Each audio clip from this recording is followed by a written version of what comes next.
Hello friends, Mew here, and today, well, it's kind of a low stakes theory, but it delves into a little bit more of high stakes because we're going to talk about the history of Kanto.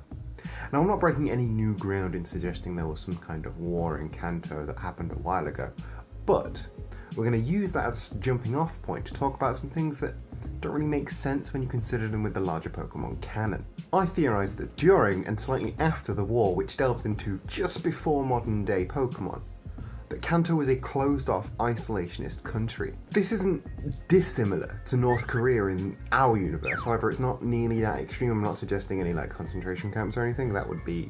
Kanto is behind the times both technologically and culturally. And all you need to do to prove this is compare it to Hoenn in Oras or Ruby and Sapphire, where Hoenn is way technically more advanced than Kanto.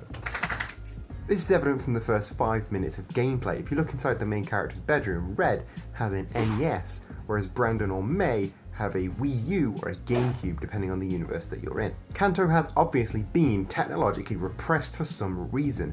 Take Porygon, for example. Porygon is an artificial Pokemon. It has, of course, evolved via a patch or a software upgrade, the dubious disc, the upgrade, but such a thing does not exist inside Kanto because Kanto has been closed off from the rest of the world. The patch was developed elsewhere and never got introduced. This extends to culture as well. Many people in the Poke world speak of Kanto, but when you are adventuring in Kanto, nobody ever speaks about the outside world. The IRL reason for this is, of course, because the other regions didn't exist yet as you were going through Kanto, but humour me.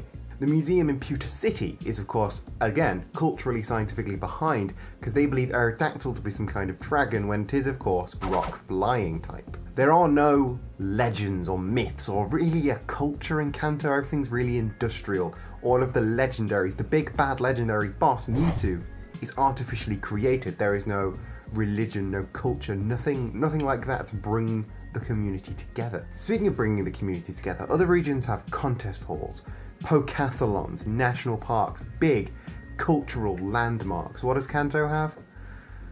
Nothing. Doesn't really have anything. Doesn't really have any big cities other than Celadon and a push Cerulean, but everything else seems kind of small. Oh, that's one thing Kanto does have. Kanto has a casino run by a gang of villainous thugs. And speaking of Team Rocket, they are blatantly evil. Like, in the open evil. They break into people's houses to steal TMs, traipse all around the place, whip their Pokemon to make them perform better, and everyone seems sort of fine with it. Plasma, Aqua, Magma, these teams are bad, these teams are evil, and people are reacting, people are scared, police are intervening.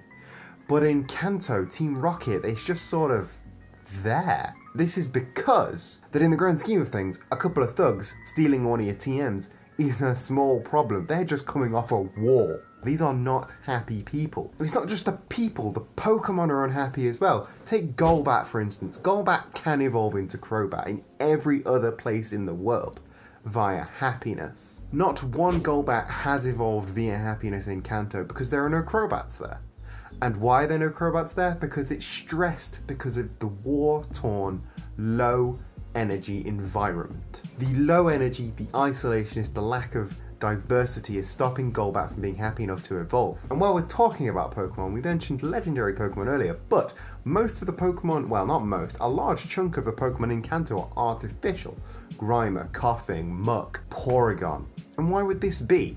Well, if they were fighting a war, they need to manufacture creatures to fight for them because, like I said, they're a small country. And they were industrious beforehand, so turning their pollution into a weapon is a prime industrial wartime tactic. So the astute among you are probably thinking, hey Mew, if Kanto is isolationist, technologically and culturally repressed, why does the Pokemon professor live there? And you're right, why does Professor Oak, the leading scientist in Pokemon biology and evolution, why does he live in Kanto? Well, he doesn't. Professor Oak's house has been put into the Pokemon canon and it's not in Kanto. His lab is in Kanto, but his house is in Eterna City in Sinnoh. He obviously lived in Sinnoh, worked in Sinnoh, and then moved to Kanto to look after his grandson after maybe his dad went to war or, God forbid, perished in war. That's why he can't remember his grandson's name, because he's very new to the region. They've not really talked much. But they're catching up. Maybe they allied with Johto to share the Indigo League to encourage more tourism back into Kanto. The magnet train is a very slow, very behind the times, but it's a way to link more regions together. All isn't lost for Kanto. They're behind, but they're catching up. So, what do you think? Is Kanto an isolationist, war-torn North Korea analog, or am I just looking into this way too deep? Let me know what you think down below. There's comment boxes down there, and while you're writing a comment, look in the description, click all those little buttons, become a member of the Muminati. I'm toying with that as an idea. What do you think? Anyway, love you, bye!